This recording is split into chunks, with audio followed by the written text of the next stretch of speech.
we'll call the meeting to order. Please rise for the flag pledge. I pledge allegiance to the flag of the United States of America and to the republic for which it stands, one nation, under God, indivisible, with liberty and justice for all.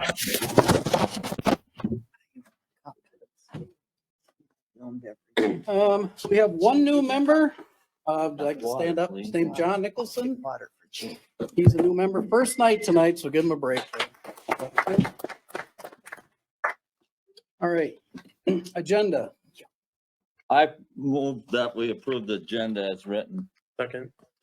Okay, Eugene made the motion and Jordan second to approve the agenda.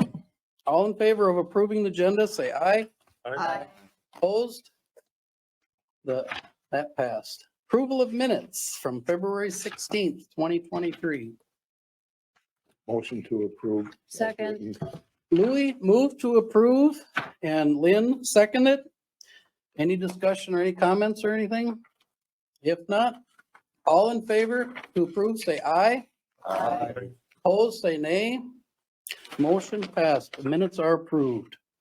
Petitions docket PC 3/16/23/01. We will let Lou come up and explain this, please.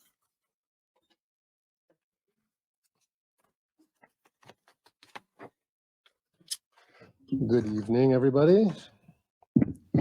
I'll run through just a few slides quickly to kind of set up the petition here as usual. We are here to hear a request for a private cemetery pursuant to chapter 10.4.67 of the Winona County zoning ordinance for the Hermitage of St. Mary of Carmel. Oops. That is located up on Stinson Ridge Road, which is south of Ridgeway. You can see Stinson Ridge Road comes off of, I think it's County Road 11 south of Ridgeway, but it comes quite a ways west and dips over into Wiscoy Township. And you can see Highway 76 on the map there, which is down in the valley. And Stinson Ridge Road, where the site is located, is up on the ridge above. It's in section 25 of Wiscoy Township. There's an aerial photo of the site. You can see the cluster of buildings, small cottages, a chapel that is located on the property there, and the location of the private cemetery. Stinson Ridge Road is in the southeast of the map to kind of orient yourself to that to the public thoroughfare there.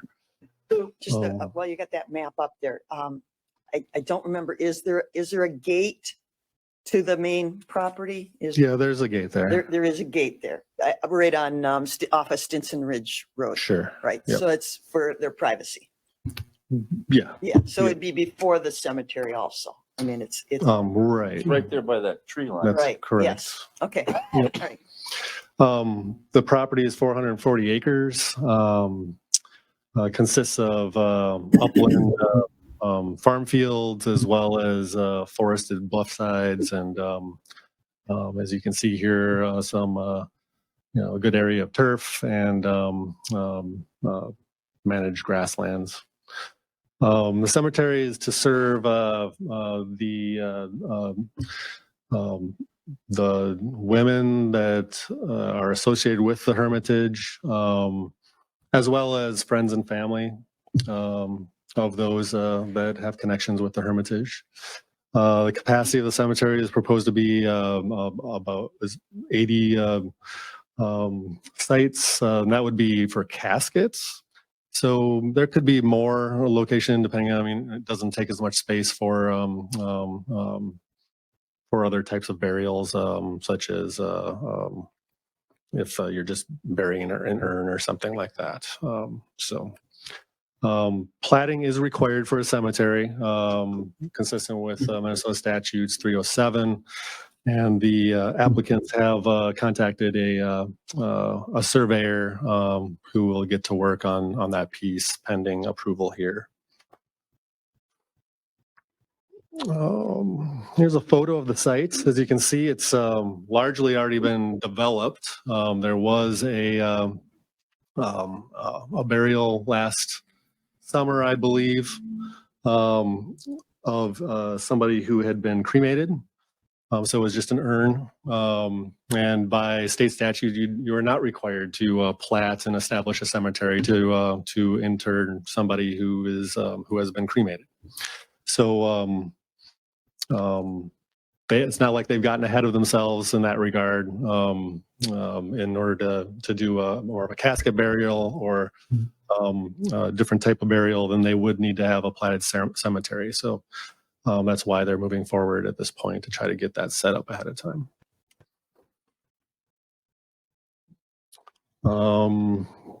Here is the site overview with a photo, same photo map as before. You can see the arrow is where the photo was taken in that direction, so you get an idea of what the lay of the land looks like in that area. There's looking to the northeast along Stinson Ridge Road.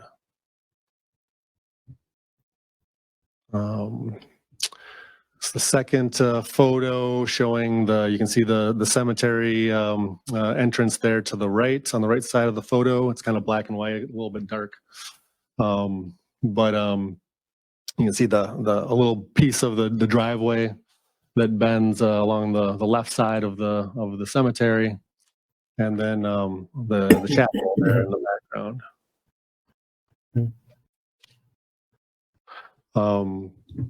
Township acknowledgement form has been signed, and the Wescoy Township Board has indicated support for the petition.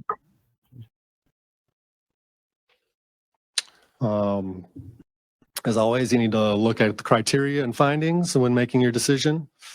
Staff analysis and draft findings would be consistent with support of the conditional use permit. And we have attached 2 conditions for your consideration as well.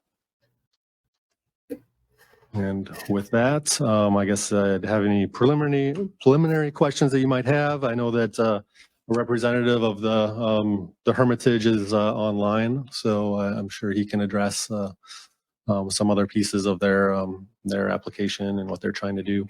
Does anyone have any questions, Marcia? I do have a question, and I did ask, and I did see it's at our stations. I did remember in the past that we had approved several different cemeteries in Winona County. Now, we are land use, so we don't have to, and I know one of the cemeteries, they specifically wanted it to be, I think the terminology is a green cemetery, where you don't, there's no embalming and those types of things. Mm-hmm. So, but we don't regulate that.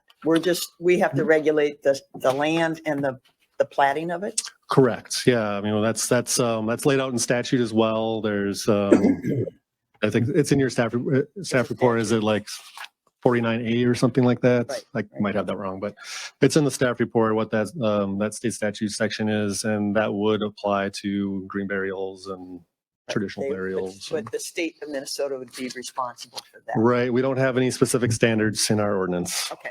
All right. for that. All right. Thank you for clarifying that. Lou, on what page is the conditions? I don't know. I don't have that in front of me. Somebody help me out there. 6. 16 of the 16 of your packet. 16 of the packet? Recommendations? Yeah, it's just recommendation. Doesn't say Yeah. Recommendations are conditions. Okay. Any other questions? Okay, Louis? Is the funding for this cemetery being set apart or apart? Because if the organization folds, the township has to take care of the cemetery, if I understand Minnesota law right. Is there a perpetual fund someplace to set up for this cemetery? Not that I'm aware of. I don't know. Not something I'm involved with or have heard about. I'll ask them when they're up then. Is there somebody online that could answer? You said there Well, was somebody. Yeah. online. They'll speak Open. next. First, let's get done with Lou. But and the then- problem becomes with the cemetery sitting there, and as the townships knows, if they're not taken care of, they Township. fall upon the township's responsibility to take care of the cemeteries. Is that for private cemeteries or public cemeteries? I believe it's for every cemetery, That'd be a question. Yeah. Yeah. because once it falls into the domain, it automatically falls to the township, if I'm not mistaken.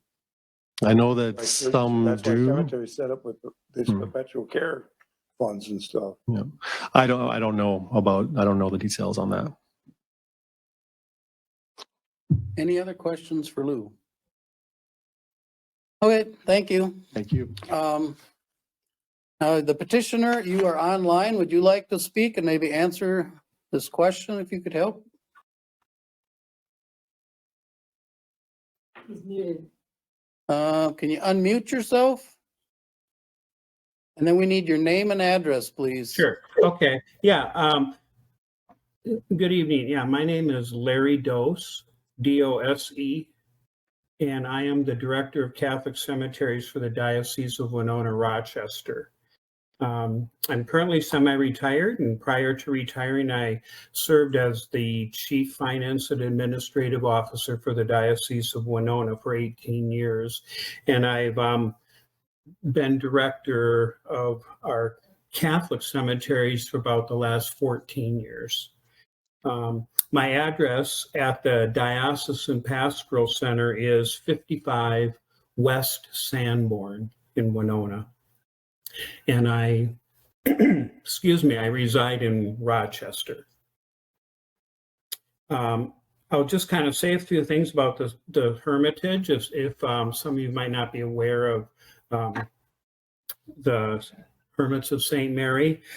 They were established on Stinson Ridge in 1987, and they are, in the Catholic Church, they're referred to as a cloistered semi-eremitical community, meaning they live a life of prayer that is at times communal in a chapel, such as for Vespers or Mass, their daily meals or activities. And then most of their time is eremitical, in solitude, if you will, at work or prayer in the nuns' individual hermitages.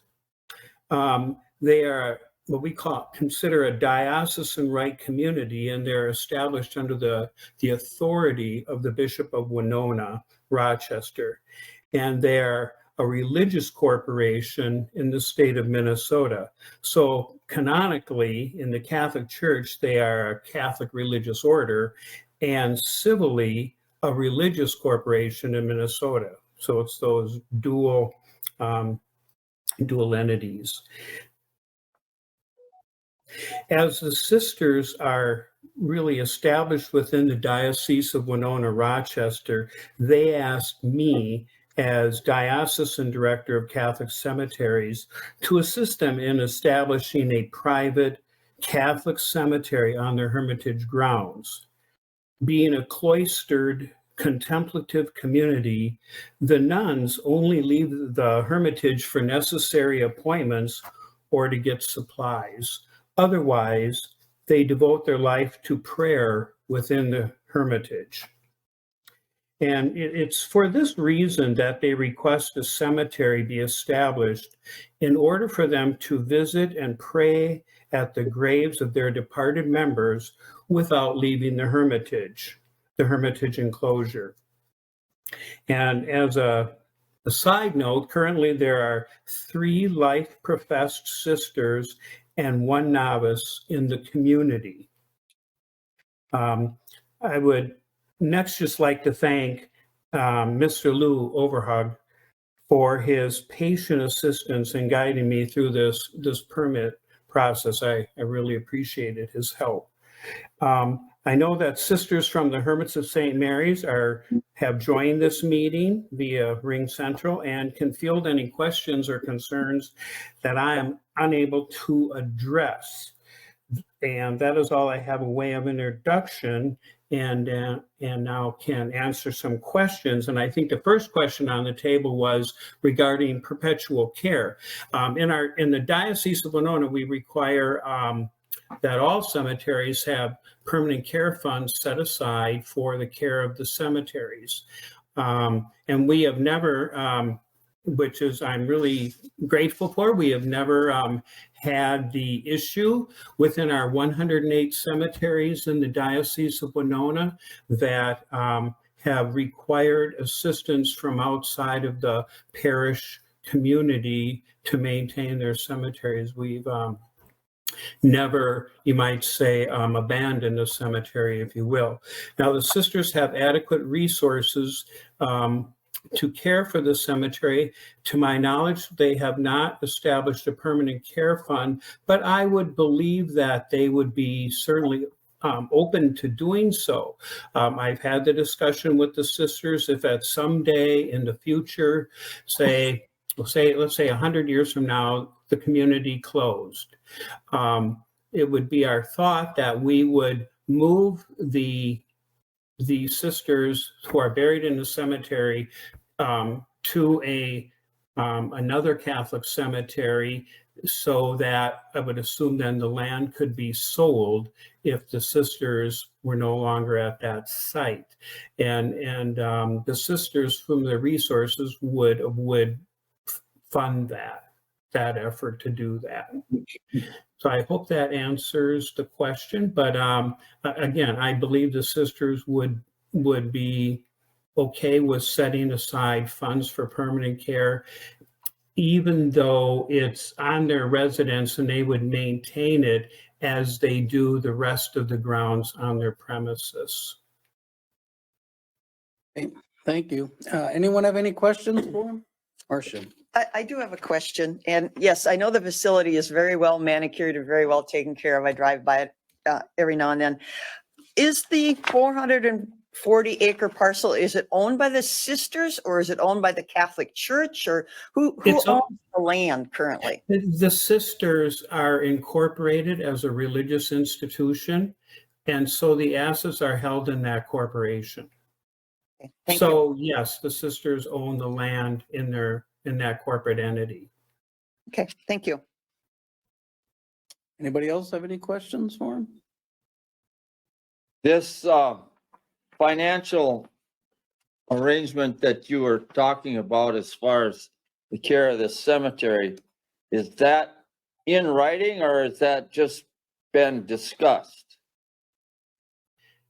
It has been discussed. Yeah, you mean the financial to move if the cemetery were to close? Well, right, or the Okay. perpetual care. and- That was discussed. That is not in writing. No. Okay, thank you. Anybody else have any questions? Okay, thank you for now. Okay, you're welcome.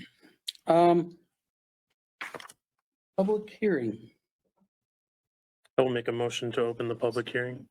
Jordan moved to open the public hearing and Mike second it. All in favor of open the public hearing, say aye. Aye. Those opposed, say no. Public hearing is now open.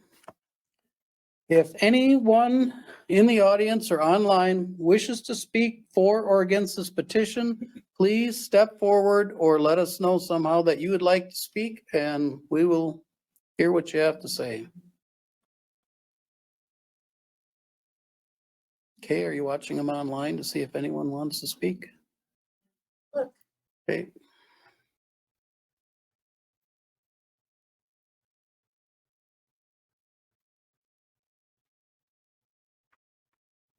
Anyone in the audience or online who wishes to speak for or against this petition, please step forward, state your name and address and what you'd like to say.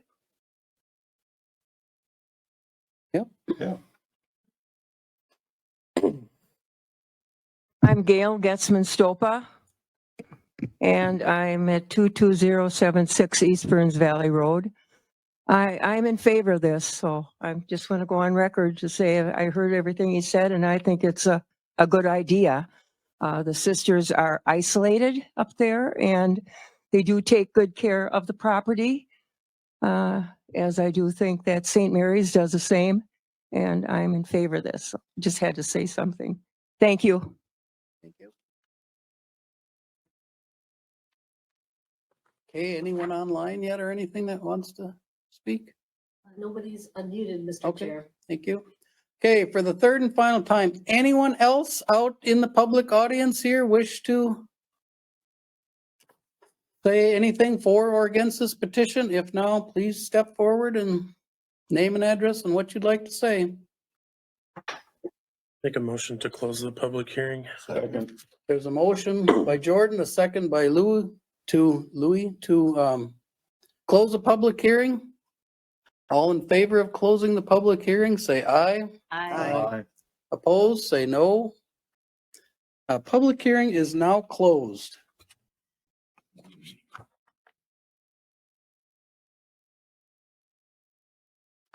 What are your wishes? I have a question, Mr. Chair, and I don't know if we can get clarity. I understand Louis' concern, because I've heard that before, that some of these cemeteries that are out there are rural landscape.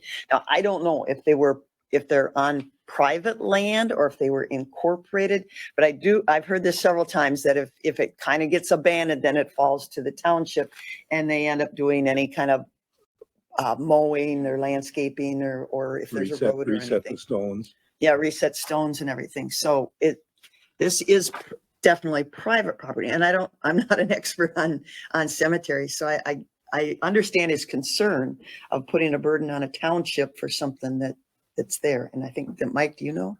I don't know if that's true because way back when, covered wagon days, they used to have public cemeteries. And we do have a number of them in the county. This is not a public cemetery. No. And if we start picking and choosing, and again, I don't think the township has to take this over. That's my position. Because we have several in my township and we have not taken them over. Not have to take them over. But they weren't public cemeteries though. All right. They were affiliated with some type of church affiliation. Which this is too. I mean, this is the Catholic Church. And my position is, you mentioned 108 cemeteries they have in the diocese. No, we all know there's a lot of cemeteries throughout Winona County of all denominations. And those churches are not active, many of them. Right. And I don't know why this would create a hardship if they haven't. Have they caused a hardship to anyone? I don't know, but I can picture in my mind a couple cemeteries that are pretty degraded but you can still see the headstones. And I don't know, that's why I'm just asking, because Louis asked the question and I don't know if we got clarity. I would like to clarify. Stephanie, are you online? Do you know the law on the, or if it's a private or public cemetery?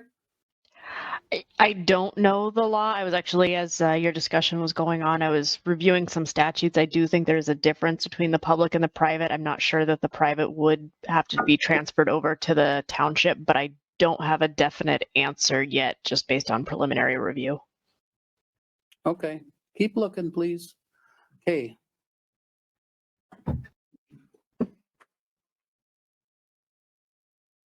Based on some of the research that was done a couple of years ago between Karen Soneman and Stephanie's office and our office, was that there is a distinction for historic cemeteries. So not necessarily that the historic cemeteries were public or private, but if they have Civil War veterans or they have Native persons buried within, then the state archaeologist's office reviews what can be done or not done with them.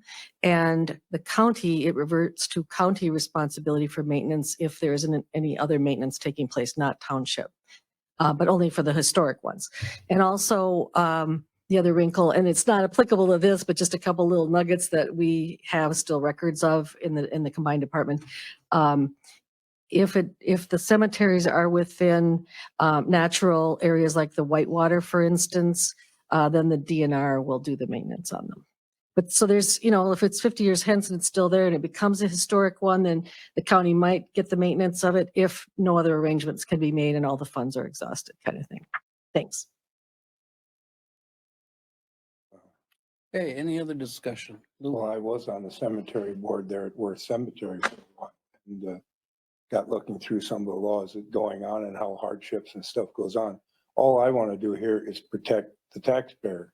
The churches and the diocese, I know they have funds they can take care of if they want to.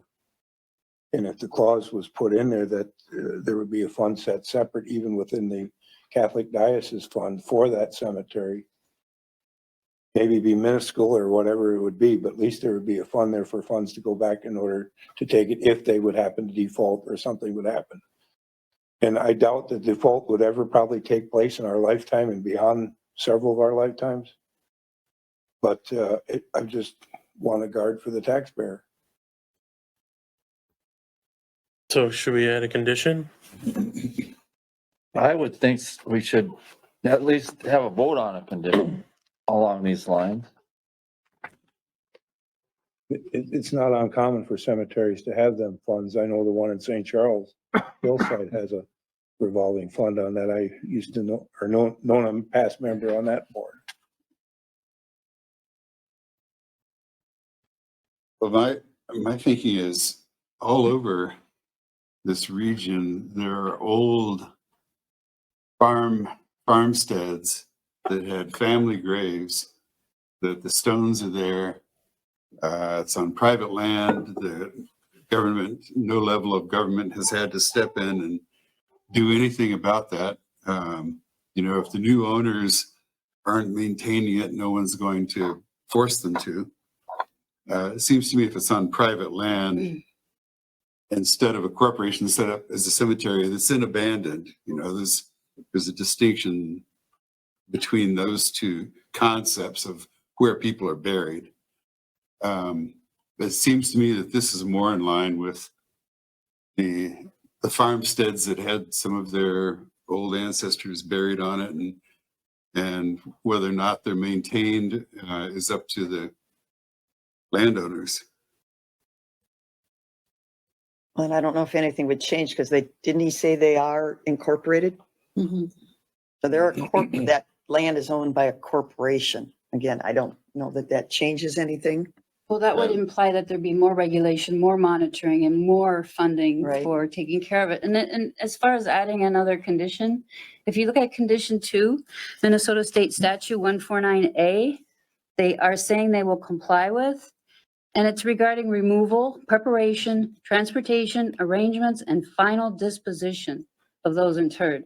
I think that kind of blanketly covers our Yeah. concern here. I don't see the Catholic Church abandoning this I don't either. cemetery and selling the property. Right, So, and there's 108 cemeteries in our county, so why are we separating this small cemetery? I don't know if we have 108 in our Well, that county. Well, was the that's- diocese. The Well, diocese. okay, just the diocese But there alone. He might- said yeah, Winona. There might He be. said Winona Yeah, but Diocese.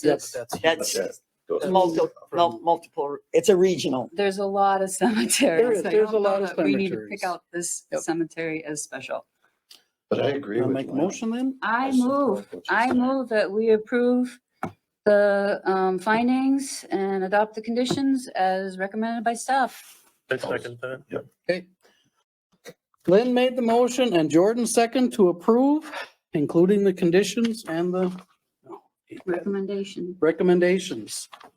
Mr. Chair, Yes. I will just ask, being that Ms. Nuttall is doing a little research, and of course, this is just a recommendation of the full county board, that she continue her research, and if she finds anything that needs to be changed, she can advise it, the county board. Okay. Any other discussion before the vote? Eugene? I would like to add that we did discuss recommendation number 2 in our, so that's on the record. Well, it is on the record because it's written. Well, but sometimes it's not read, and so if somebody listens to a recording, they don't Right. know that. Oh, That's what I'm trying to say. Yeah. okay. I think personal perspective is conditions should be read into the record. So if somebody does listen to a tape, they know that it was indeed addressed, is what I've been advised. So if you want to read the conditions or reference them. All I care about is that we make a note that we did discuss recommendation number 2. That's no. period. Thank you. Any other discussion before the vote? All in favor of approving this, please say aye. Aye. All opposed, say nay. The motion passed. I'm going to recuse myself till I hear legal Okay, explanation, being that she was Okay. doing some research. we have one recusal. Eugene? I'm not criticizing you, Mark, but I think getting back to when I was chairman, we really stressed that you had to say the docket number Okay. every time. So I said the docket number, but then I would say something and then them guys come up and say the exact same thing. So I was trying to shorten it up a little bit. I understand that, but I can do that to make I you know happy. too Eugene. many people that think they're lawyers. And we have All right. lawyers that would defend her. Yeah. Okay, online there, your next meeting is before the county board on Tuesday, April 11th at 9 a.m. That's your next step in this journey of yours. Okay, thank you.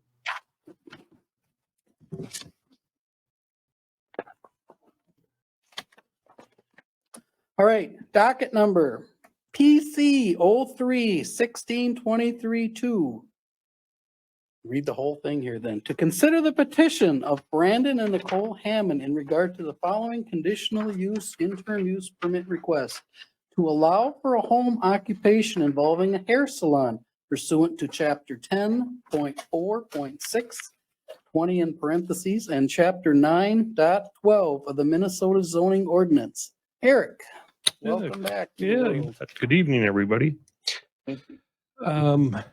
Before us on this petition is an interim use permit, and it's a hair salon on property that's zoned agricultural resource conservation. And the two sections of the ordinance that are applicable are 10.4620 and chapter 9.12. See if we can get this. The site is in Utica Township, section 17, and essentially where the red circle is the site. It's off of State Highway 14, roughly between Lewiston and Utica, closer to Utica.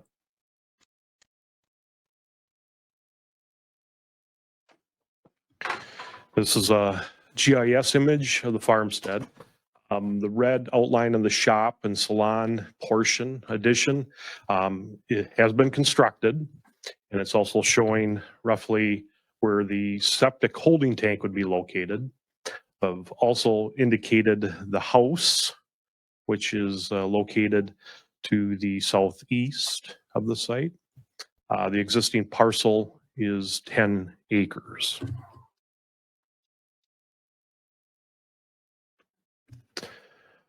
Showing the applicant's site plan. They currently are engaged in agricultural production. They got a number of livestock on site as well. The applicants have submitted a letter. I believe a lot of the information is in the packet that you see, kind of explaining the proposal in detail, kind of providing secondary income to the family. Next is a series of some pictures that show that it's in the construction phase. This is the portion that would be dedicated to the salon. This is looking back to the west, and the portion of the building that's used as an agricultural shop and storage for machinery.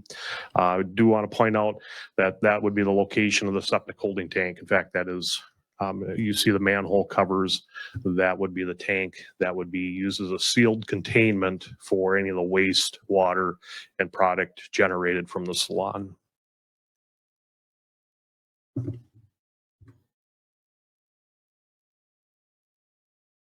And this is just showing the view to the house main drive portion. And this would be for the agricultural component of it with a large overhead door.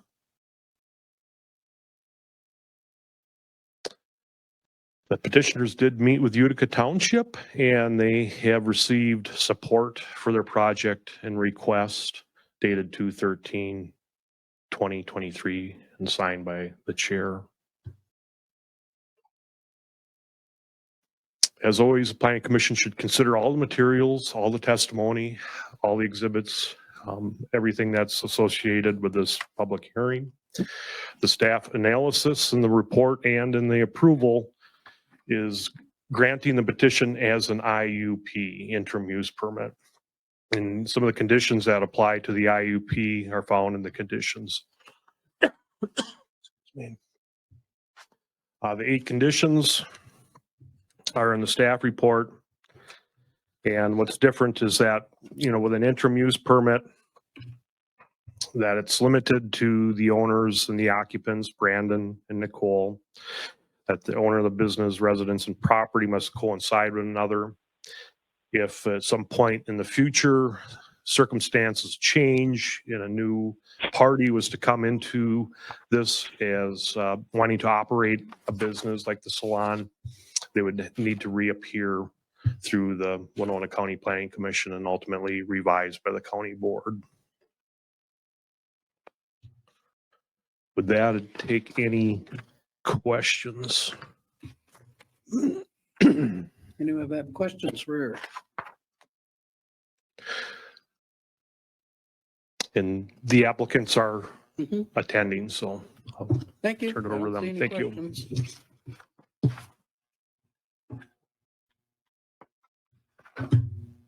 Looks like we got a real little speaker there. She got some good comment? Hey, come on, up. You guys want to come up? One or two of you or both of you or all three? Your name, address, and tell us about it. My name is Brandon. This is my wife Nicole, and we are at 17104 Highway 14 in Utica. And I am just looking to work from home so I can spend a little more time with our kids. We have 2 other kids at home.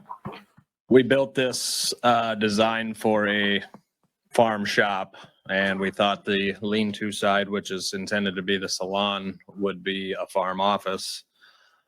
And for 12, 13 years or whatever it's been, she's been doing this hair in town and thought, well, to be honest with you, I don't really need an office that big.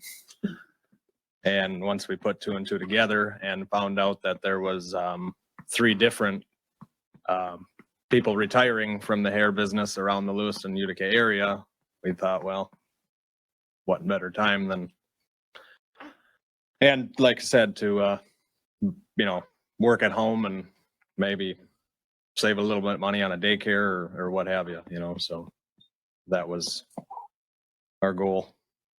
Okay, anyone have any questions for him? Eugene? I have a question. Where's the door to get into this, or are you gonna go through the shop to get in there? Nope, it's on the south side. So like facing. So there 14. was, one Can of you the pull that pictures. photo up again? Okay. Should one by the big overhead, not the other side.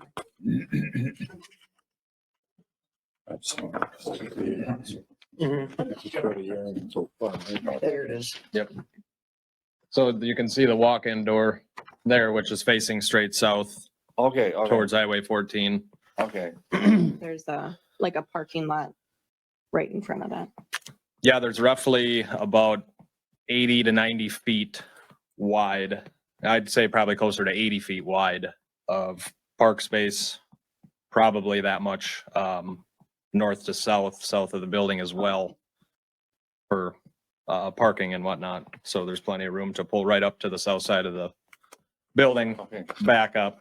It will be the same driveway as going into the house or the farmstead off of Highway 14. Yeah. But as soon as you get in, I would guess 75 feet, it branches off. So this is kind of its own little seclusion on the southwest corner of the property. It's not like you got to go all the way through the farmyard and tromp through the mud because, there's none of that right now. Ladies wouldn't like to Yeah, I looked at it today. I went by there and you have it's a circle drive and everything basically in one direction, out the other. And it's a nice size parking lot, I thought. Just, and I think this is great. And if you can, and you know, she'll have to grow her hair a little more to get a bow in it. But one of the things when a new business comes into a community, I would encourage you to contact whoever services you from a fire or emergency standpoint to, you know, when you get it set up, to have them come and take a look at it so that they're familiar, because, you know, if they're new to the department or whatever, they might not know that you have a business in there. Right. And I think that would be just prudent to have the local. And we have been working with our electrician and plumber as far as making everything ADA accessible, you know, handicap accessible. You know, fire plans and smoke detectors and alarms and all that. So, Yep. So everybody can be safe. Good. I mean, there's no sense of doing it under behind closed doors and then all of a sudden, well, got to redo it anyway. So trying to do it by, you know, right once. Any other questions for him? Good example of multi-use for your, for your building. Well, that's just it. You know, it's not as feasible to do it one now and one later or vice versa. So try to kill two birds with one stone, I guess. And see, right behind this main shed, there's a big shed with a lot of girls in it, but they won't need your services. No. They I hope feed out not. heifers, milking heifers. There's Yeah. a lot of girls there. Any other comments? Questions, I should say. Okay, thank you. Thank you. All right. Motion to open the public hearing. I'll second it. Jordan motioned the public hearing and Mike seconded it. All in favor of open the public hearing, say aye. Aye. Public hearing is now open. Anyone who wishes to speak for or against this petition, please step forward. Your name and address and what you would like to say. Kay, are you looking online to see if anyone's rattling there? Okay. Too slow. Okay. I don't see much movement back there. Anyone for or against this petition, please let us know online, unmute yourself and give us a holler. Or in here, just stand up to the microphone, please.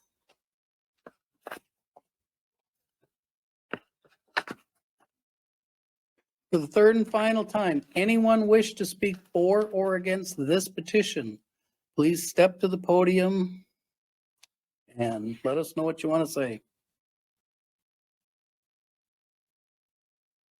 Motion to close the public hearing. I'll second it. There's a motion to close the public hearing from Louis and Eugene seconded it. All in favor of closing the public hearing, say aye. Aye. Those opposed, say nay. The public hearing is now closed. I move approval of the permit with the conditions of finding of fact.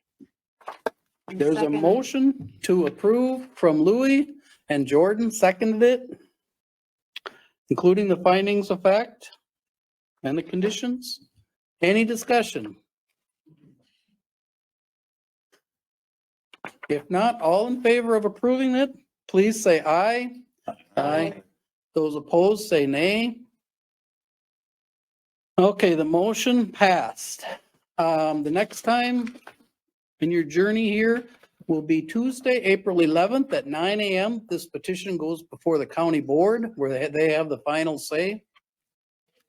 Okay.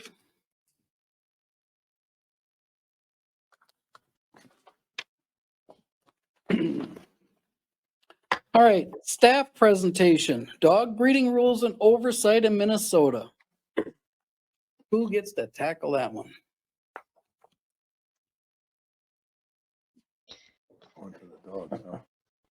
So we are going to be team efforting this. I will be presenting the first little portion of it on some of the legal framework.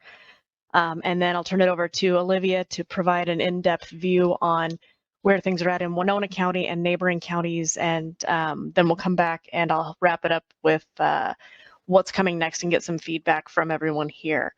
So our plan tonight is to talk about the background and how we got to this point, what your charge as the Planning Commission is, We'll go over some of the regulation and enforcement roles and authorities as it relates to dog breeding facilities in particular. We're not going to go into a lot of depth on that. You should have a memo in your packet with a lot of that information. So it's more of a broad scope overview. And then if you want any additional details, we can come back with those later. And then, like I said, Olivia is going to talk about the Winona County dog kennels, some neighboring jurisdictions and ordinances, and then we'll come back for that planning discussion and direction. So the background on this started, really the big push for this started back in 2015. So December 17th of 2015, there were 6 petitions heard to allow the operation of dog kennels. Those were primarily after the fact because the facilities were discovered after they were already in operation. Those facilities. One quick interruption. Can you go to slide view? Because it's very tiny. I can try. Let's see. From current, and I think you'll just, thanks. Sorry for the interruption. Nope, you're good. And I may have to reshare my screen.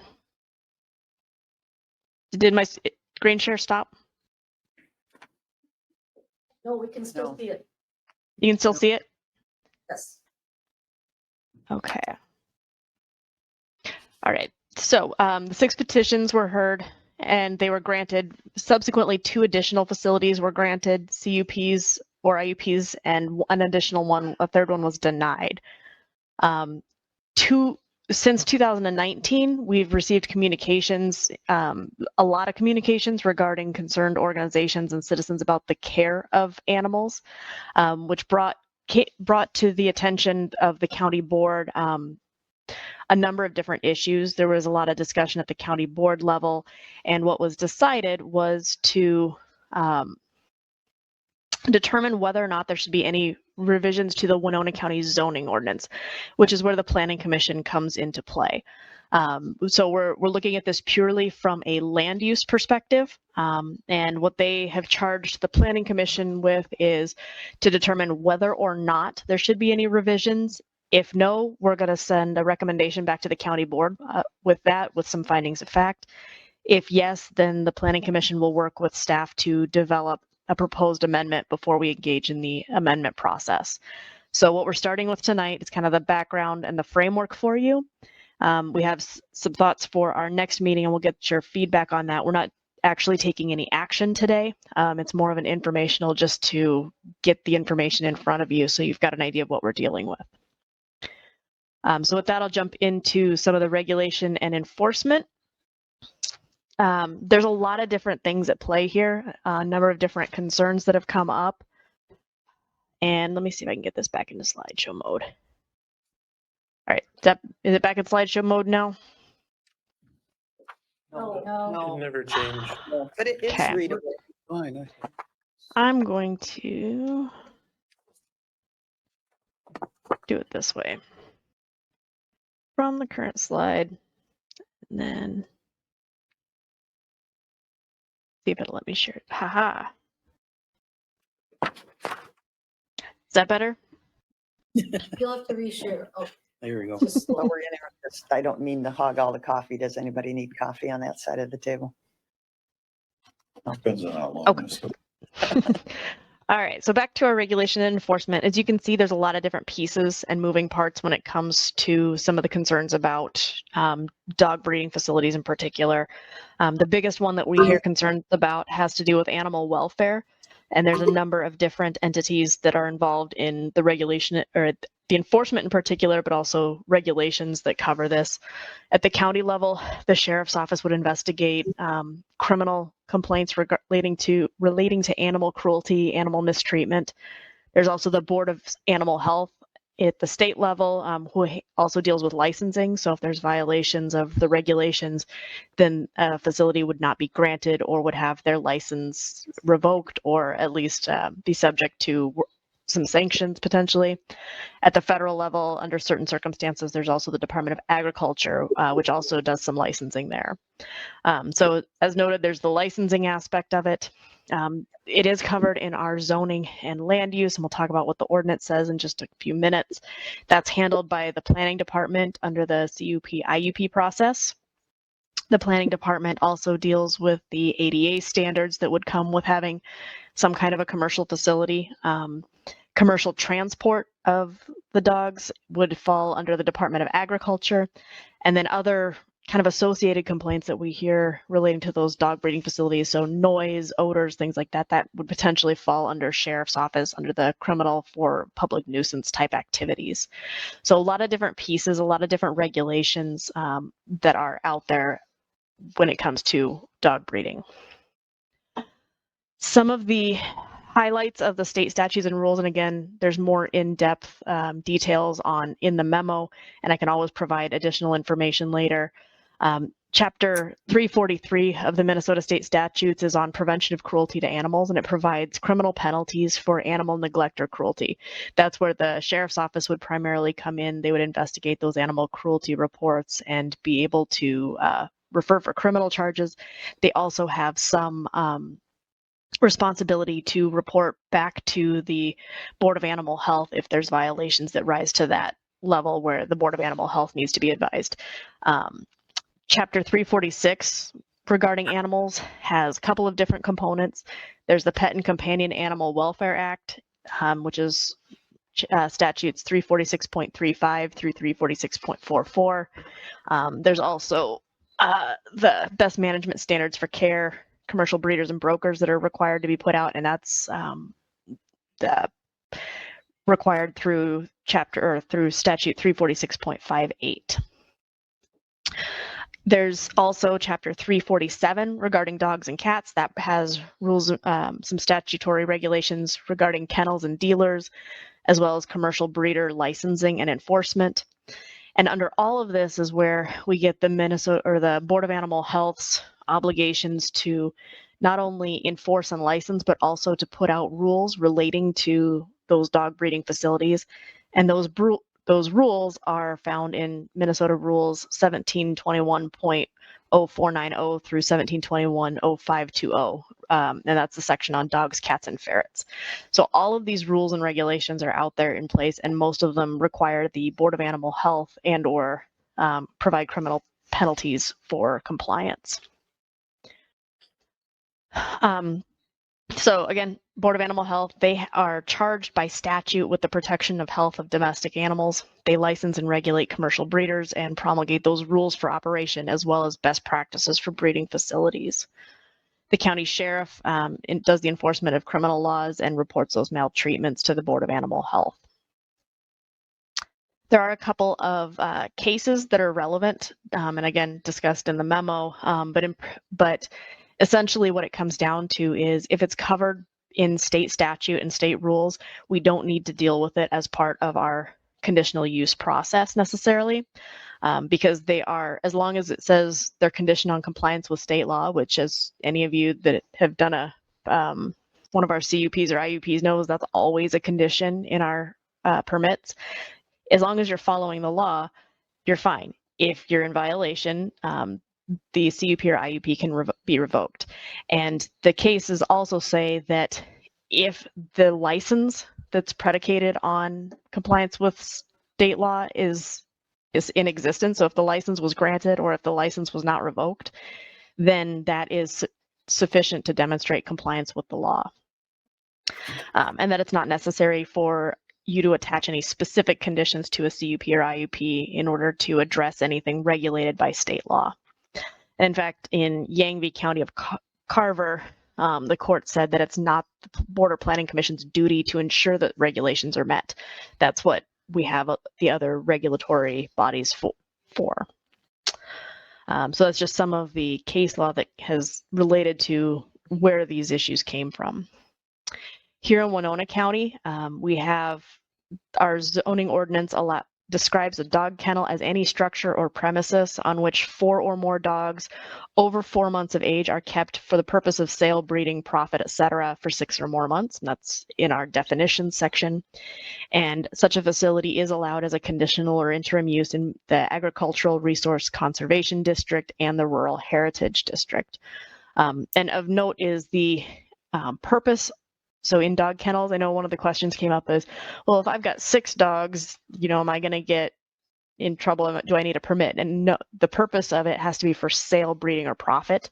So we're not looking at people that have a lot of dogs because they have a lot of dogs. It's the ones that are doing it for a commercial type business.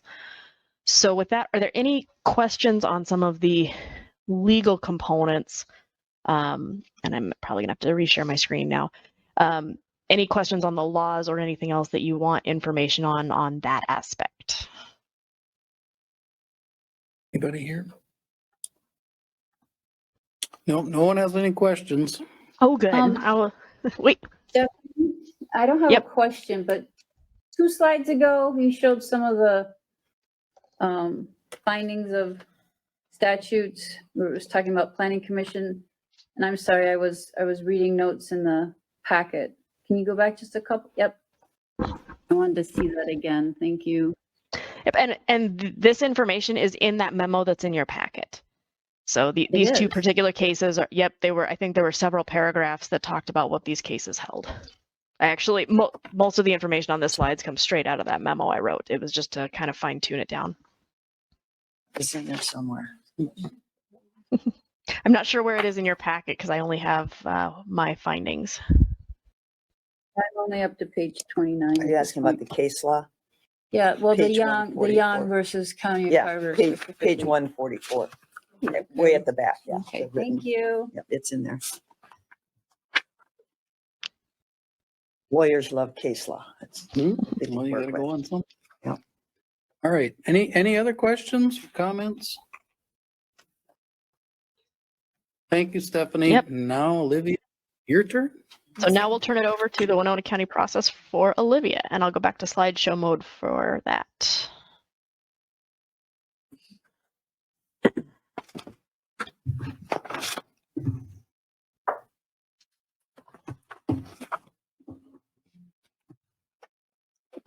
So while that loads, I'm going to go through a little bit of the process to date that our department has taken after the direction from the county board.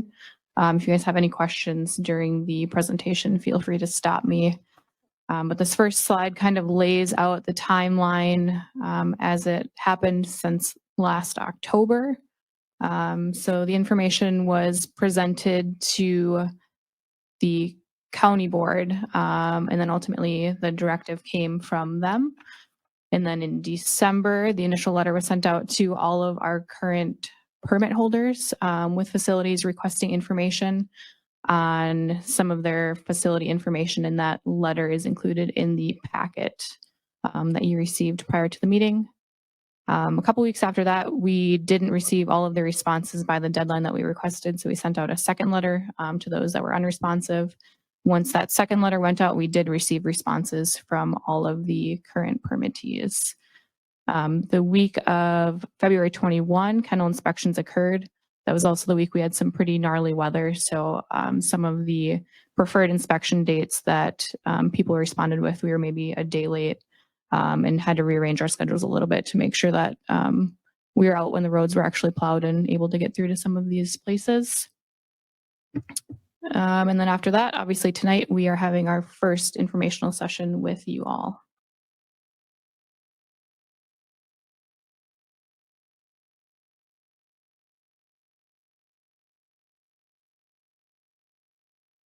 So this is kind of a look at Winona County and where the permitted conditional use or interim use kennel locations are. You can see they're scattered about. There have been 12 kennels that have been permitted for dog breeding facilities since 2013. The first 11 were conditional use, and then the most recent one was an interim use permit. And then 2 of the facility owners that responded to our letter request indicated that they do not have active kennel or dog breeding facilities at this time. So that brought our inspection process down to 10 instead of the 12 that were permitted. So this just kind of lays out the history of when each permit was issued. You can see 2013 was the first, and then 2016 had the most at 6, and then the most recent was in 2021.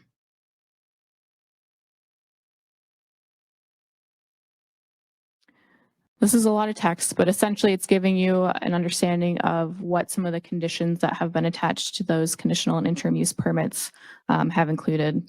This information is also in your packet. There was a table laid out that kind of showed the conditions over time and what each permit has been approved with. And just a note on the bottom there, it's not a complete list of conditions, nor do they apply to all the permits. So in order to get specific language for each permit, we'd provide you with the actual conditional or interim use permit, should that be information that you want to take a look at.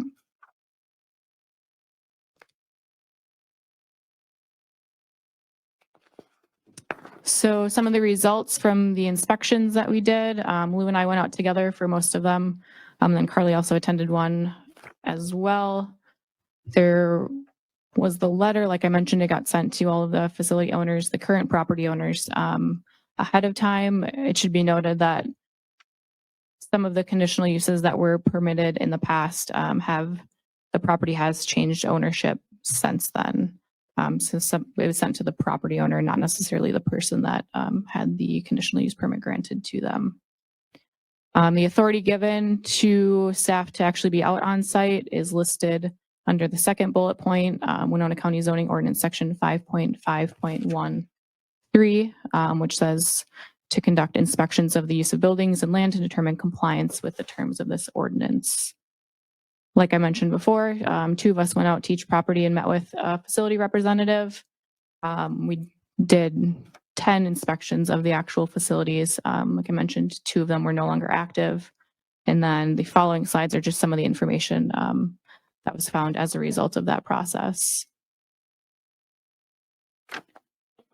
So for some of the sales and permits, I should mention to you in the packet, you were given the form that we used, which is, let me find it, attachment B2, if you want to take a look at that. I can pull up it's on page 148 of your packet, 148 and 149. So the information that's in the following slides is just accumulation of what was on the forms when we were out on site. So essentially 7 of the facilities sell dogs exclusively through a broker. 1 sells exclusively on-site, and then 1 sells both on-site and off-site to the public. As far as Minnesota Board of Animal Health licenses, 9 of them have an active license. 1 stated that they're not applicable, so that their facility and their operation did not require them to have a commercial breeder license. 7 had an active USDA Class A commercial animal breeder license, and then 2 were not applicable for the USDA standards. Question. Yep. They're not applicable because they don't have enough animals. The animal number was lower. Why are they not applicable? There's different thresholds for why they would need, for Board of Animal Health and for USDA, they have a definition of when it would be required. So for Board of Animal Health, I think they need 10 adults who produce more than 5 litters a year. So if they don't have that, they wouldn't be required to get that license. And USDA, I couldn't cite off the top of my head, but it is in the packet and I can find it for you if you want me to look. Same thing where it's a number. It's a number game. Yep. So they would, yeah, they would need to be above the threshold of whatever that requirement was. Thank you. Yep.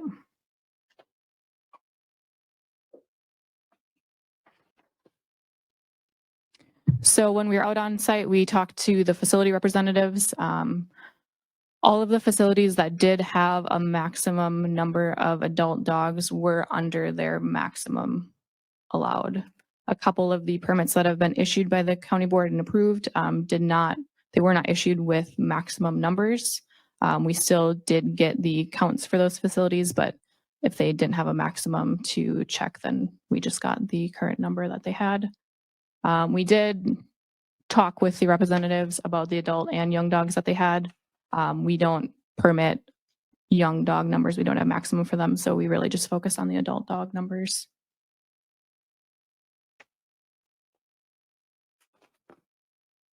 So this is trying to show you where each facility fell related to the allowed maximum. So you can see if they have a green bar, that means that they had a maximum. So you can see where the blue comes up to meet that, that's not at their max, if that's a good way to say it. So like if you look at F, for instance, their maximum allowed is 50. They look like they're at 45. That's trying to give you a representation that none of them were at their cap. And then to note, the current highest number of adult dogs at one facility was 82, and that facility was permitted to allow 85 adult dogs as the maximum.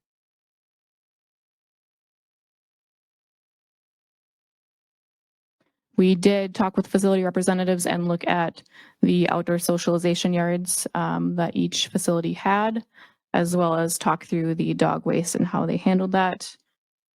All facilities do have at least one outdoor socialization yard. Majority of them have more.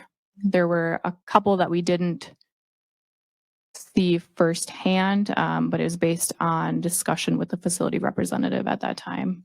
All facility representatives, when we came on site, we did ask them whether or not we could look at their facility and look at their outdoor socialization yard. So they were given that choice, whether they wanted to allow us actually indoors in their facility or not. Back to the socialization yards, most did include some sort of play structure or something for the dogs to do while they were out there. I would say that all of the yards that we inspected visually appeared to be in use. It's pretty easy that week because we got a lot of snow, so it was pretty visual that there had been dogs out there recently, which made it a little bit easier. One facility's outdoor yard wasn't verified by staff, but like I said, we spoke with the property owner to gather the information. And then the second bullet point there shows how the dog waste is reported to be disposed of. So some people composted, land applied, incinerated, or used holding tank septic system for their facilities.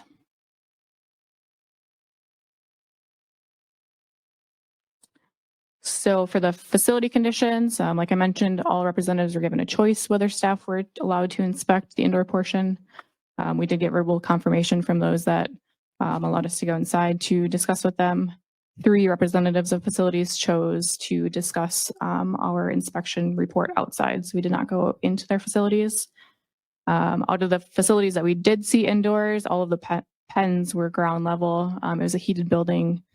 They had access to non-climate controlled runs, all of the animals did, and then directly to the outdoor socialization yard. And I should clarify, not all outdoor animals had non-climate controlled runs. There were puppies that are kept in a separate area in like a warmer, more controlled environment.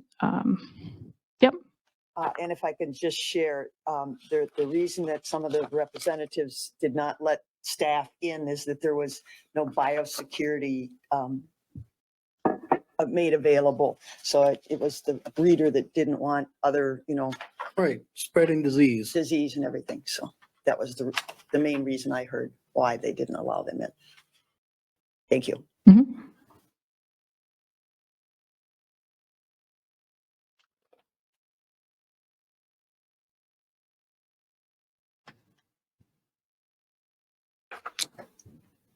So just some of the final notes.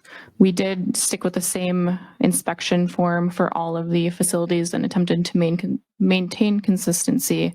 And by doing that, it gave us the ability to report back to you all on the data in a hopefully cohesive manner. You do have a copy of the blank form, which I think is 148 I mentioned before. And based on the week of being out at the facilities and talking with the representatives, we didn't have any concerns during the inspections that required follow-up with any of our permit conditions at the county and or external agencies. So Board of Animal Health, USDA, Sheriff's Office, anything like that. So with that, does anyone have any questions on the process that we went through as staff? Anyone have any questions here for Livia? I guess the only comment I would make, it sounds like what we're doing is working wonderfully. I mean, they're they must, no one was over their limit, and I could see quite a few of them, we're not breeding too many animals or whatever, so flood the market or whatever, but they were really down on their numbers. So it's good to hear a report like that, because a lot of times you hear all kinds of stuff, and when you actually look at it, it looks pretty good. It gave us a better picture of what's out in Winona County. Yep. And from the beautiful color pages from the state, looks like there's 122 commercial dog and cat breeders and 80 licensed kennels in the state. So that's like 200 combined. I can verify how many are in the state. We have 10. We have 10 of 200 for the state. 11, isn't it?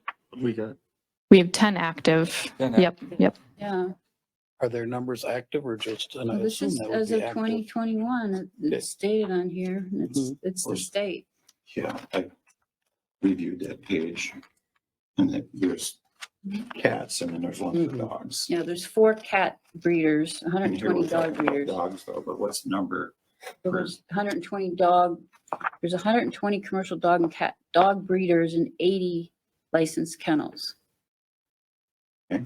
So that's, we're a small portion for the state's numbers. But I would have to advise you that there's counties that don't have near the oversight and the with the remoteness of their counties and such. I don't know that they're all permitted. But we still have to follow the state and federal regulations. Yes. I don't care what county. No, but I think the number is low because some do not Some follow. probably that. are Oh. not. But I'm not gonna worry about them. I mean, talking Yeah, about. no, I'm referring to Winona County because at one point in the not too recent past, it felt like we were being targeted for too many kennels. I have a question. Maybe you know, or someone else here, the most recent permit for one of these breeders was an interim use permit instead of the conditional use. Do we know what the reason for that change? I think that was because we didn't have the option of interim use permits until that last one. The law. That's changed. correct. The interim use platform that we amended our ordinance was an additional tool we brought in, I think in 2017, 18. So then with this, we had an opportunity to apply it, and it is more restrictive in that instead of running with the land, it's basically termed with the applicant and the owner. And as we discussed that one IUP tonight, if there's a change or ownership, it would require a reappearance or a revision to revisit it. Any other questions for Olivia? I do have a couple more slides too after. This is just the part one. Right?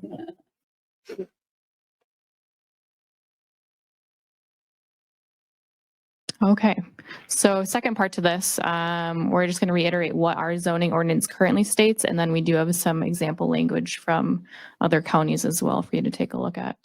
So again, our definition of a kennel is any structure or premises on which 4 or more dogs over 4 months of age are kept for sale, breeding or profit, like Stephanie stated, for 6 or more months. They are listed as a conditional interim use in ARC and rural heritage. And then you do have a copy of the permit history as well, like I mentioned. And that's going to be attachment A5. Yep, thank you. Page 41. 141. It's pretty small text, but it tries to show how they were issued and some of the details. So some of the other county zoning ordinances that we took a look at, and these are only a couple. In your packet, you have a pretty extensive list of other counties, as well as I think the PDF version of that has links to their zoning ordinances if you'd like to look at those more in depth. But Houston County, their definition of a kennel is any structure or premises on which 6 or more dogs over 3 months of age are kept, similar to our language. Similar to our language again is that they're listed as a conditional use in the Ag Protection District. Olmsted County is similar as well. Their kennel is described with 5 or more dogs, and then it's listed as a CUP in their ag districts. So those are pretty similar to Winona County. Polk County gets into a few more listed conditions and requirements in their actual zoning ordinance. So it gives the definition of a commercial kennel, and then it also lists out conditions of a CUP if it were to be granted. So it has some different requirements in their zoning ordinance than we have currently, like an acreage minimum, a setback distance from other residences, things like that. And then Dodge County, I think, is the next slide.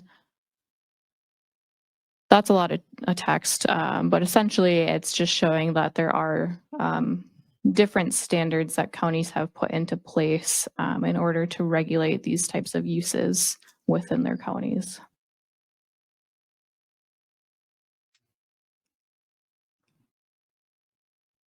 Any questions on zoning ordinances?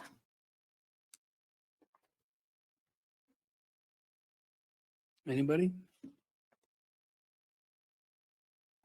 Okay, You did a real good job, so. thank you. Questions? I think there were a few more slides on that presentation, right, Stephanie? That you were going to cover? That's correct. So now we're going to go back to kind of what's next, and I have to keep switching it out of slideshow mode. I can't take notes when it's in slideshow mode. So I'm going to switch back to this so I can make sure we've got good details on what we're going to be working on from here. So with what's next, the anticipated plan was tonight we would talk about background and framework, the county status. Our April meeting, we're going to have the public comment period. That was part of the charge from the county board, is that we hear from the public. We'll give the dog kennel facilities the opportunity to provide information at that point as well, and kind of give you all a feel for what others outside of the state have to say about it. We wanted to make sure you had the background on where we're coming from before that happened, so you understood those things. But we also now want to know if there's any information that you can think of at this point as far as what you might want to know beyond what the public's concerns are and what the framework that we've provided for today is. So if there is, we can start looking at whether or not we can provide that to you. And if there's not, we'll have this same discussion at the end of the April meeting as well, after the public comment, if there's additional information you want us to look into.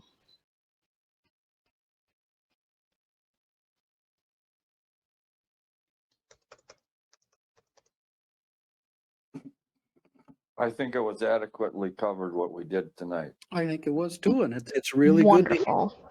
You do Wonderful. all. We wonder if people are listening to you or not, about the conditions and everything. And it's really good to hear that they go out and inspect them and they come back exactly the way they said they should be.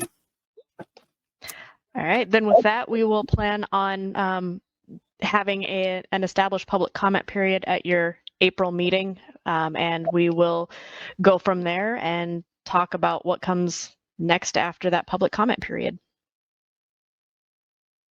Okay. Is that all you got? It's enough. Well, I know, but I never know if she's done or not yet. What was the Okay. board animal health in April? Is that, Cake and- is that Okay. good? I got Okay, it. great. To answer your earlier question as well, and thank you very much, Mr. Chair and Planning Commission members, for your time. I know it's a lot of information and there's more than one regulating agency. And the county board had the advantage of you because they've been able to hear from some of the nonprofits. They've heard from the public and they've heard a couple of presentations similar to this, but they didn't get to hear the inspection information. So that's hot off the press.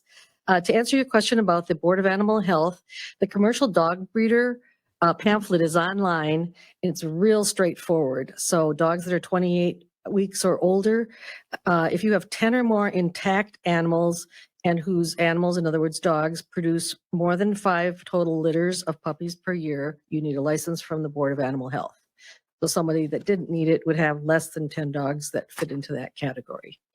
The Board of Animal Health, Veronica Brach, the senior veterinarian for them, presented at the county board. I think it was, if it was last October or maybe a previous one, stating at the time that the only violations to their rules for those who are registered with them were paperwork wise. Two persons were not in compliance with the paperwork and since came into compliance. So we verified before this meeting, and of course we'll also let the county board know through this venue or this presentation, that is the same situation right now. There are no animal neglect or any other kind of violation. The same two paperwork violations that were discussed previously are the only ones that occurred. And Ms. Brotch is willing to come to the April meeting in the event that the Planning Commission members have any questions for the Board of Animal Health. Thank you.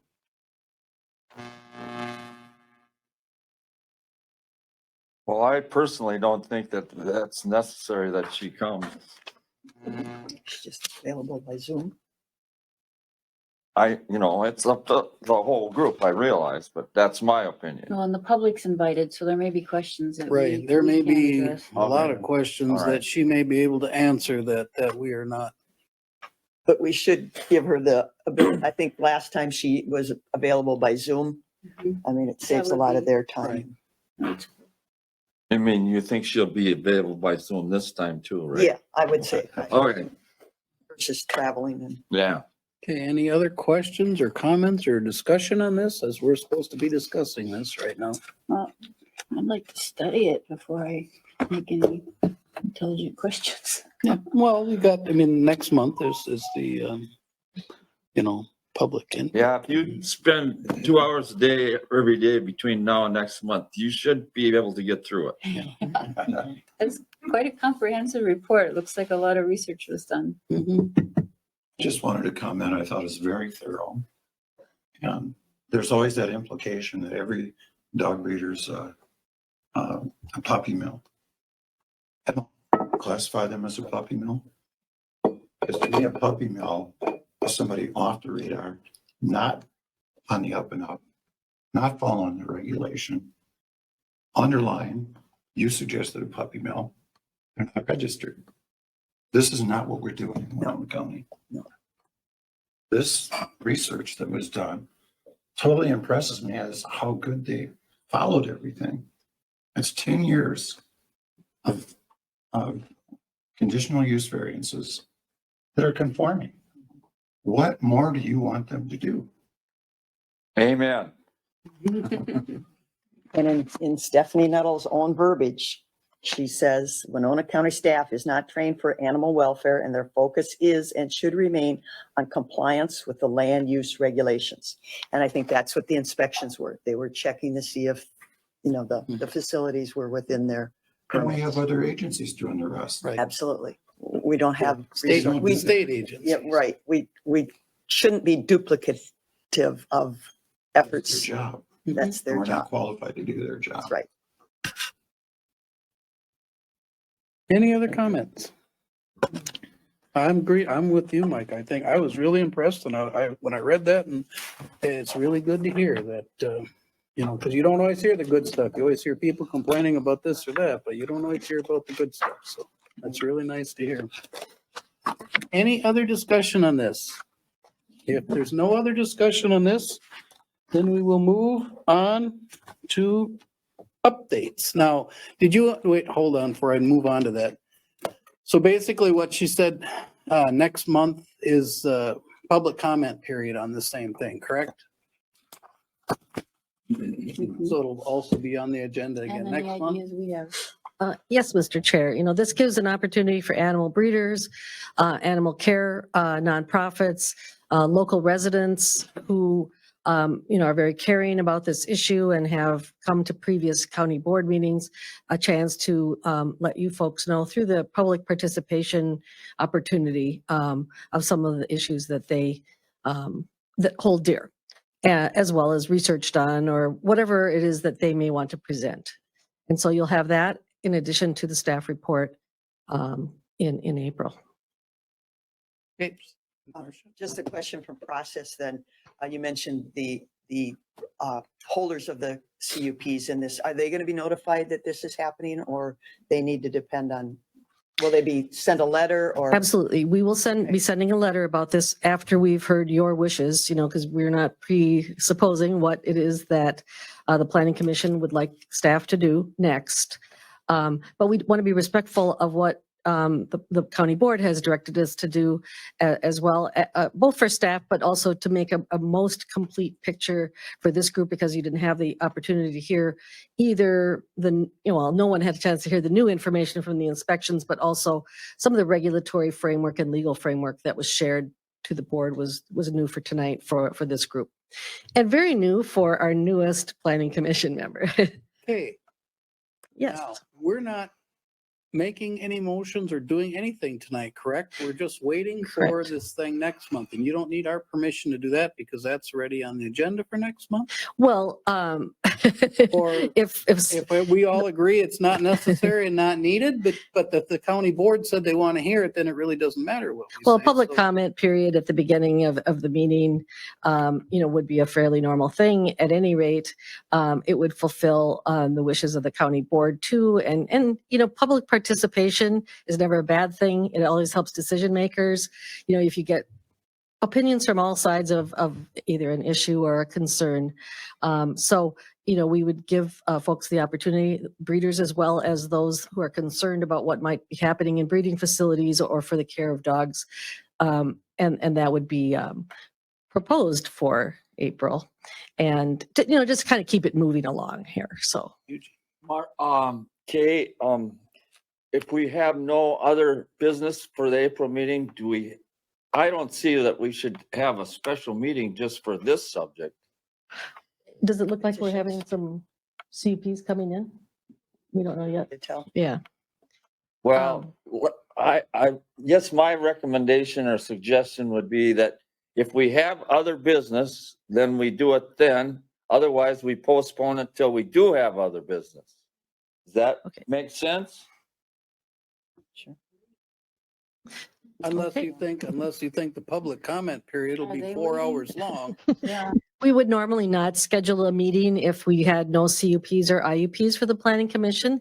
And we would take any staff reports or public comments at the next meeting, much as planning commission member Hansen has stated.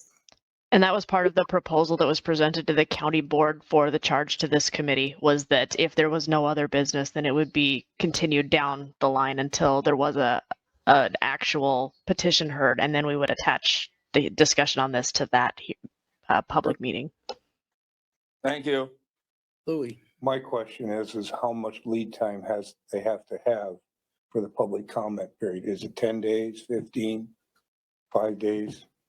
We notice the meeting in the same way that we do every time. But I mean, No. when you're changing the zoning and public comments on it, Well, we wouldn't be changing the zoning, and we wouldn't be changing public comments. Public comments would operate as they always do before the, any petitions. People would provide public what I'm comment. getting at is if we're discussing that area, there's generally been a set time before you can have the meeting if you publish that this is on the agenda. So we'll publish it as we always do for every other petition. We don't have to publish it differently than that, only if we're changing the zoning ordinance. And we're a long way from that at this point. Right, and it would follow the public comment would follow the 2-minute rule. Always. Yep. Just gives more information for decision making. Any other questions, comments, concerns, cares? All right, thank you. Okay. Board of Adjustment update. The Board of Adjustment approved a petition today for Joe and Lucy Bontrager, which was a variance to build a private schoolhouse within the 500-foot setback of an existing feedlot. And that's all. And it passed? It was approved, yeah. Okay. That's good to hear. We're building schools and. Next to barnyards, that's what we really need. That'll take care of the cattle. They'll learn how to take care of cattle. I think more people will need to learn to Yes. take care of things. Okay. Garden. County board. County update, board, we please. did, Tuesday, we did approve the Cabley conditional use permit for the house. They're trying to build an Apple Blossom Drive. All righty. Anything else? Oh, Eugene? I move we adjourn. There's a motion to adjourn Second that. and Jordan seconded. All in favor of adjourning, say aye. Aye. Meeting adjourned.